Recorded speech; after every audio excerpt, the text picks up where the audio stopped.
I hope all of you had a good day yesterday. Of course, you won't say it was a bad day, so hopefully I'll get some brutal honesty, hopefully in the surveys. They're anonymous.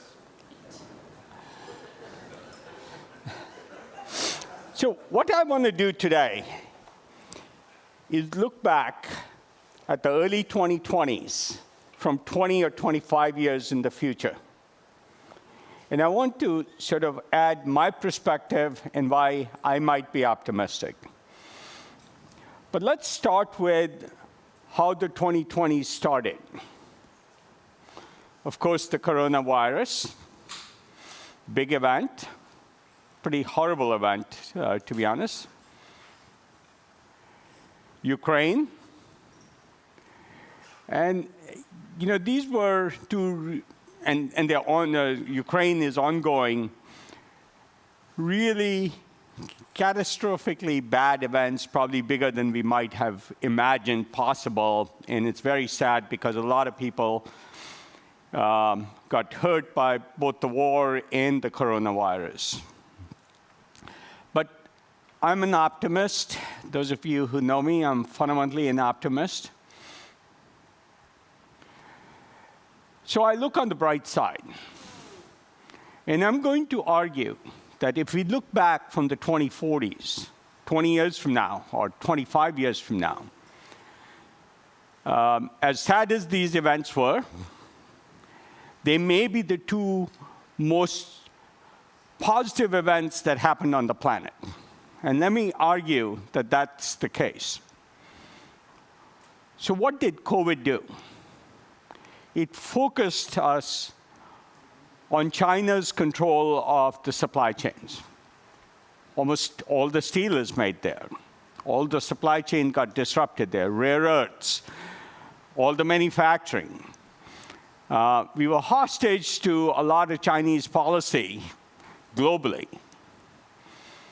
And identifying a problem is the first step in solving it. The status quo, all of you know this, it is amazing how much we depended on this and didn't worry about it. I do believe this creates brand new opportunities for entrepreneurs. And it focuses us on the real long-term danger of concentrated point sources.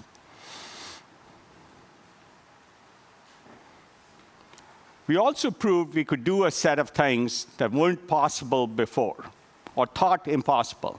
How fast could vaccines or drugs like Paxlovid could be developed? Nobody believed telehealth was possible. I won't go through all of them, but you get the idea.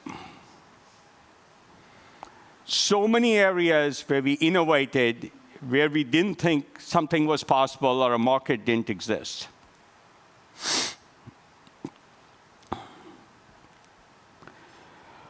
Ukraine did the same thing. I couldn't have, 2 years ago, imagined Germany would say no dependence on Russian gas. The world desperately needed an energy transition because of climate, but we weren't anywhere near on the path to be serious about that transition. We never realized how geopolitically and environmentally disastrous our dependence on fossil fuels were.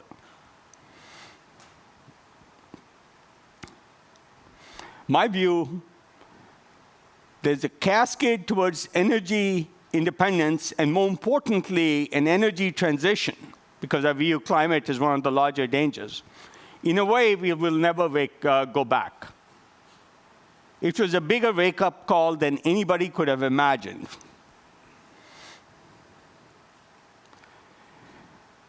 And now we are on this new path. We are on this well beyond, in many, many areas, not just oil and gas, beyond what we imagined a few years ago. And it'll give us the next 20 years as a really great time for innovation. We got policy passed that got us moving towards this transition. Lots of dollars, and the Europeans have their own equivalent of this. Yes, the Ukraine led to global repolarization, but it was an important wake-up call again, which creates an opportunity for all of you. I wrote about this in July of 21. Climate's a large problem, but I believe it only takes a dozen or so people to affect that transition, to be instigators of change. You know, frankly, whether you like him or not, Elon Musk caused us to believe in electric vehicles. I have a slide I'll maybe get to. Pat Brown coined the term plant proteins. It wasn't really a word or a category. And then, of course, Bob Mumgard's really got the world interested in fusion. A few individuals in major areas got the world to focus on the change that is possible and convince them that's possible. I think there's only a dozen areas to solve the climate crisis, and it takes people like this and some of you to solve these problems. Some transitions are already in process. Some there's, I think, fairly good solutions for that are still being de-risked. And then, of course, areas we don't have solutions yet. But these few areas are what are both necessary and mostly sufficient to solve the climate crisis. It doesn't take thousands or tens of thousands of people. And then we had this other game changer, which is very recent, but the progress has been going on exponentially for quite some time. The explosion of innovation we are seeing now is hard to imagine. Nobody can predict where this is going, but being optimistic is a good way to be. Or panic if you're in the old business, and panic is a good thing if you can use it to transition your business. Lots of axes of innovation that help AI. I won't go through them.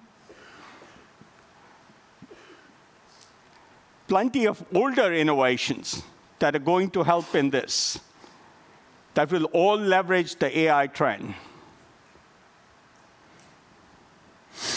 I'm very, very optimistic. Yesterday, you heard about physician AI, that everybody in the world can have a personal physician, a personal oncologist if they need it.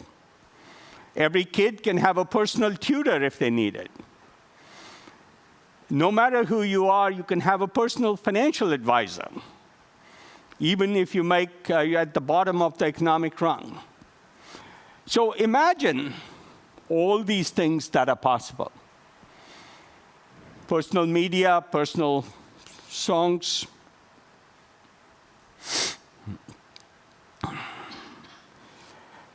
I personally believe 80% of all jobs, so that's 64% of all jobs, will transition and be capable of being done by an AI. And I say capable of because we have the choice whether to let these AIs do those jobs or not.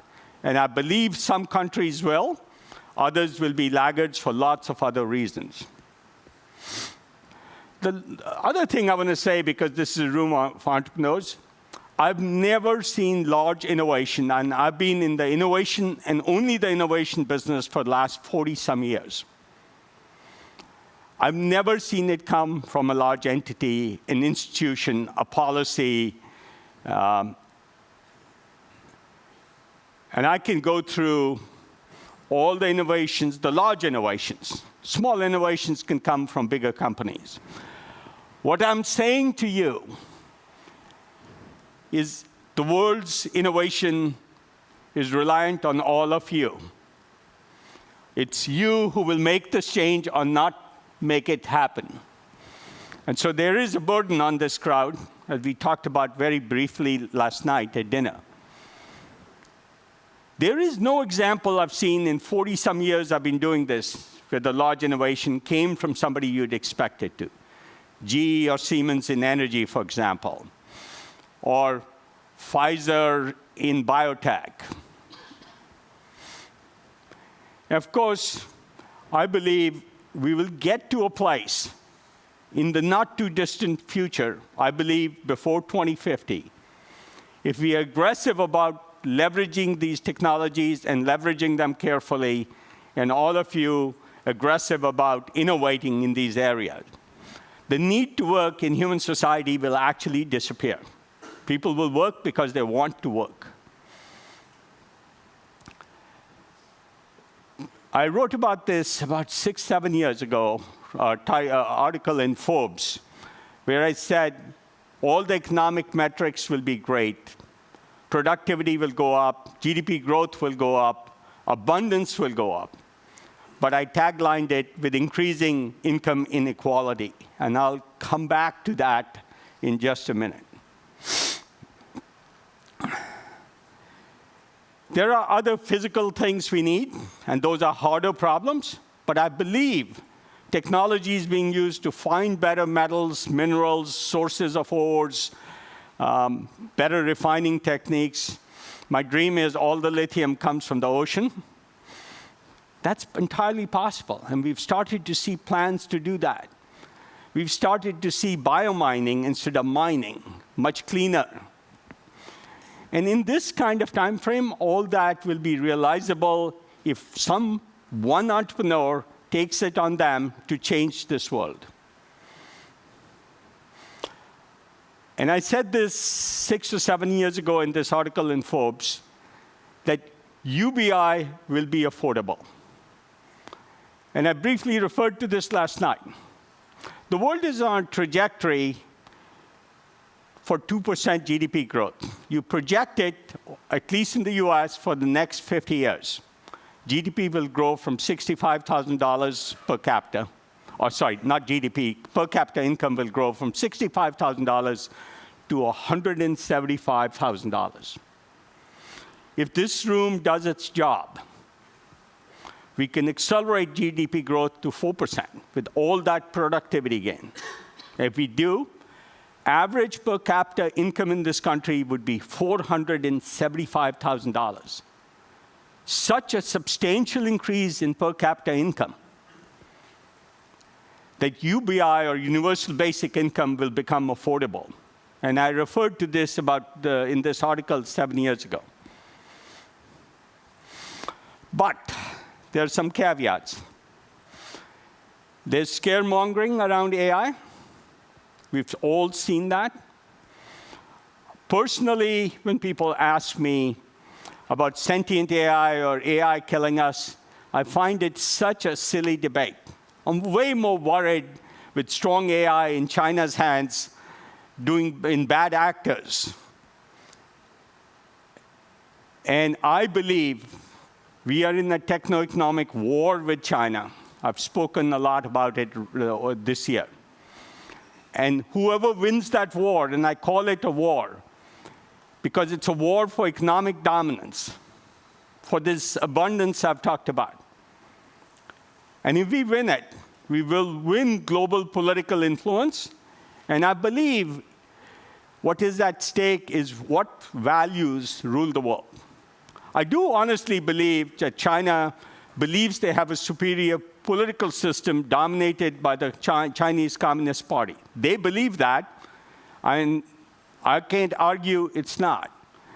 But I much prefer Western values, and I think we are in a race for whether Western values dominate Africa, Latin America, Southeast Asia.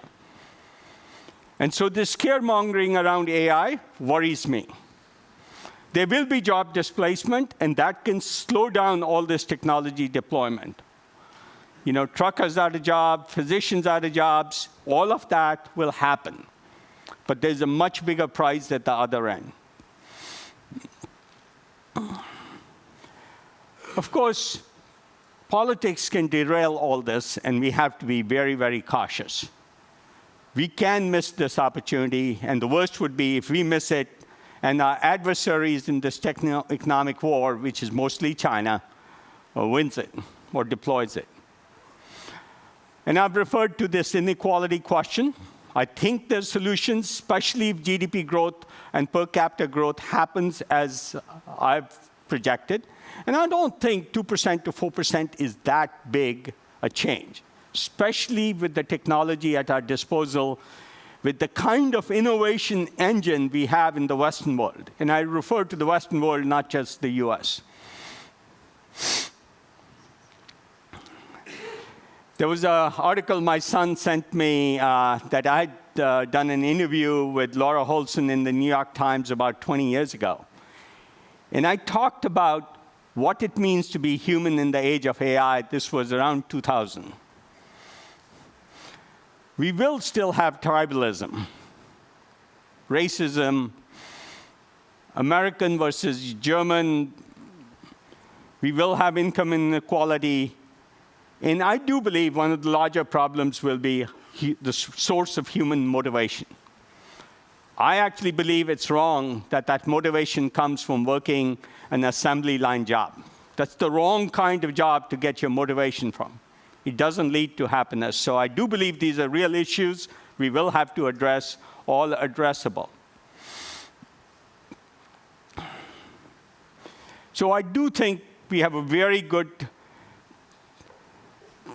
time ahead of us, especially as innovators, but really as a society. Imagine some of this.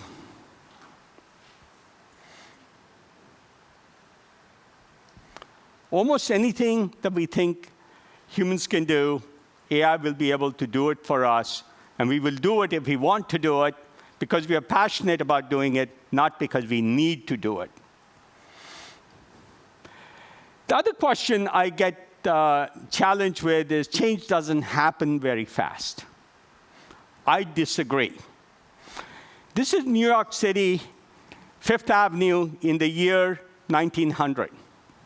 There's one car in this picture. Rajesh found this set of pictures, and I just loved them. This was New York City only 13 years later. One horse, all cars, Fifth Avenue. I can't imagine at the beginning of the 20th century, change can happen that fast. This is my favorite. This was a Department of Energy projection in the year 2010. They actually made this in 2011 for the number of cars, electric cars in the US in 2035. And this tells us an important story. They talked to all the experts. And experts only extrapolate the past. So if you ask General Motors or Volkswagen or Ford how many cars there would be, the DOE came up with a projection of 2,300 cars. In 2014, Tesla shipped about 80,000 cars alone. In 4 years, they were wrong by 20 years. That's how fast change can happen. And why is the case? If we had relied on General Motors and Volkswagen, we would be on trajectory in 2035 to have 2,300 electric cars. Fewer than there are in Palo Alto alone today. But it takes this instigator I talked about to not let the change happen, to make the change happen, to make fusion happen, to make plant proteins happen. Of course, I could go on. I won't spend too much time on this. Can employment change by 90% in a short period? In 1900, 40% of US employment was in agriculture. By 1970, it was 4%. A 90% shift in employment. In 70 years, back a long time ago. And remember, this involved people moving from cities, from rural areas into cities, very large changes. in today's age, this is a third of that time. What can we achieve in 20, 25 years? Scaremongering, I talked about it. This was a cartoon from 1989. They thought electricity would kill people, very much like AI will kill people.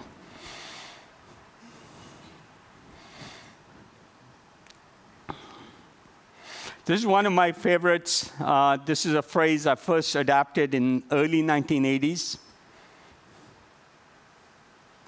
This is all of you.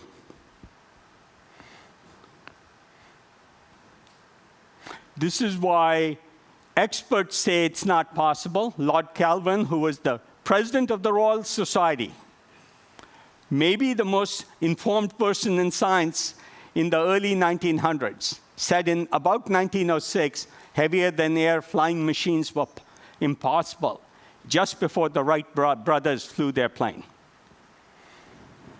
Of course, Time magazine was the expert on e-commerce.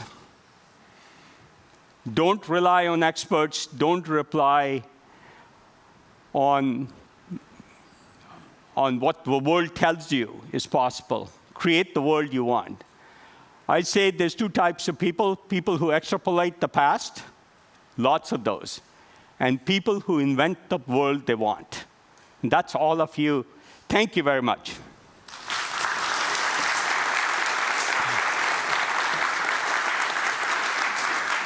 I'm gonna just show you a smither of what's possible. So last weekend was my daughter's wedding. And I did my little speech, and I wrote it as a human being, no ChatGPT. She would have hated it. But then I asked my AI friend to first turn it into lyrics, and then actually rap the whole speech. And so, can we cue that up? I just want to illustrate how broad a range. This is entirely generated. I knew for most of my life, science has been my path. My mind works in equations and formulas and math. I've stirred at these feelings, avoided emotion until my children showed me the meaning of devotion. You helped me to find what success really means. Not the achievement of goals, but examining what there should be. Told me to search beyond what I could see, to see all the points of views, even those different to me. We can stop it. You get the idea.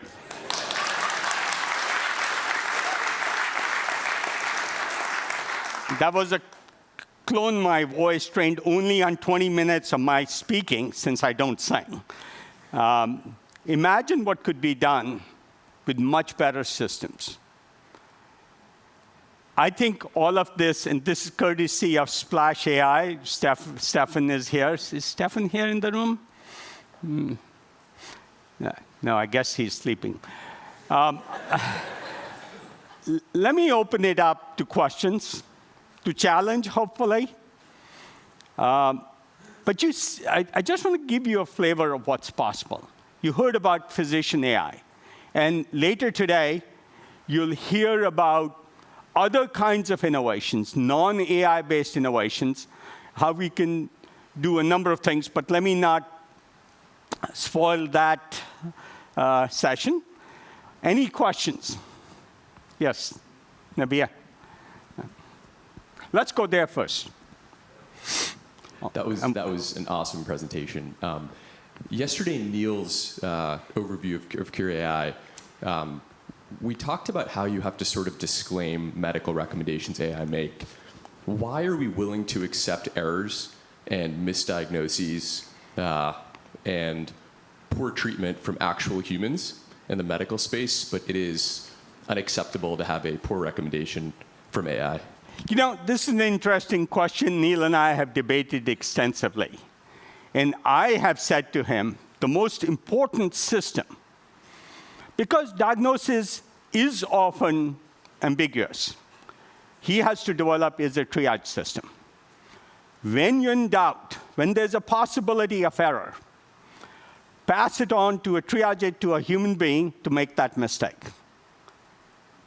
Much more acceptable to society. And I'll come back to this issue. This is really, really important. And I think if humans make mistakes, we find them more acceptable than if systems do. We will get past that.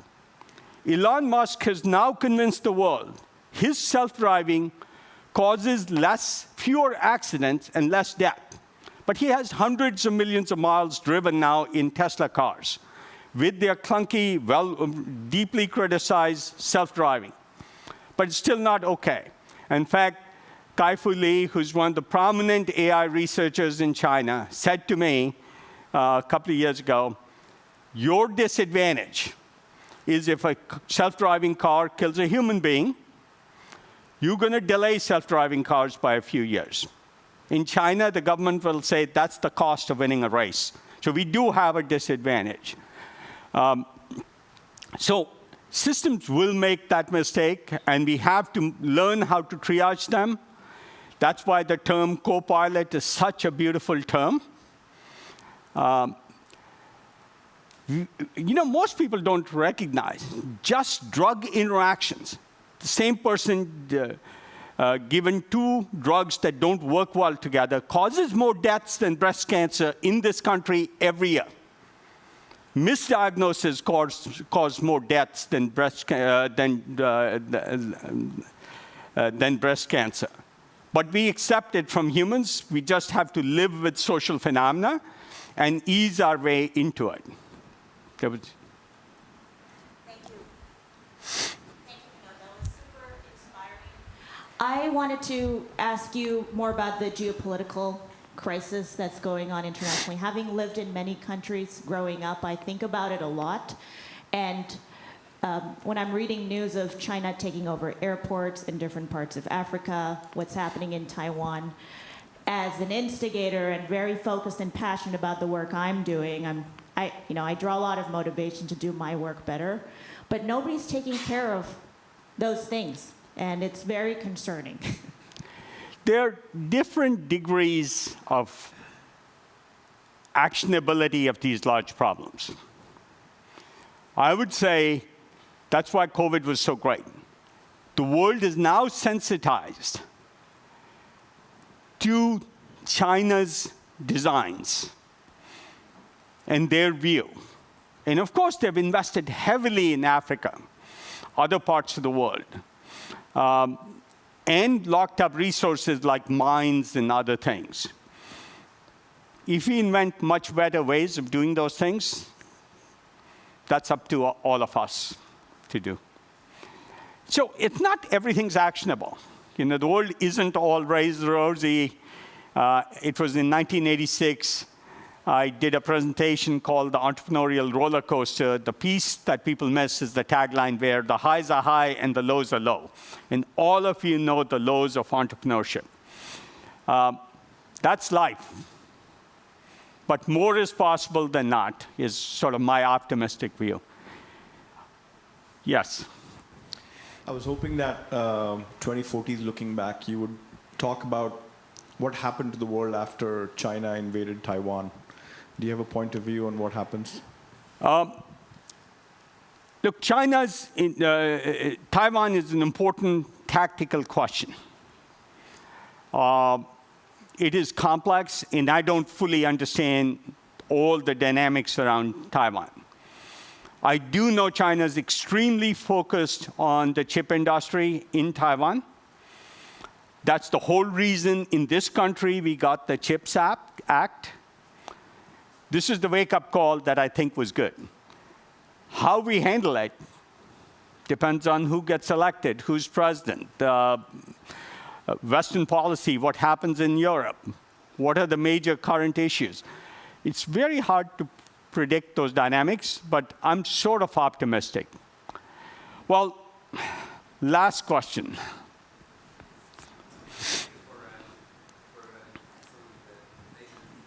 I can't hear you. Okay. Thank you for an excellent presentation. So you were referring to UBI as a sort of a positive end goal. One of the historical facts of Keynesian economics was that his predictions on what's going to happen with increased productivity really didn't pan out the same way, right? Keynes said that people are going to use the free time to grow spiritually, engage in the arts, and and then it's enough to see what happened during COVID to see that that's not necessarily what happens when people have more free time. So I guess my question is, to what extent your optimism hinges on the idea of UBI, and if not, right, if that's not necessarily the best outcome, what is? Well, I do believe the US political process, and mostly Europe, is a complex, messy process. But we, in the end, migrate towards the right trade-offs. And so I'm optimistic politics will migrate there. And, if we are wrong for one 4-year cycle, we fix it in the next. So we have a way in Western democracy to reboot systems that go wrong, to fix things. So I'm optimistic. I'm pretty sure it won't be a straight line. It'll be 3 steps forward, 2 steps back. It'll be messy. But I do think we will get to the right place. Thank you all very much.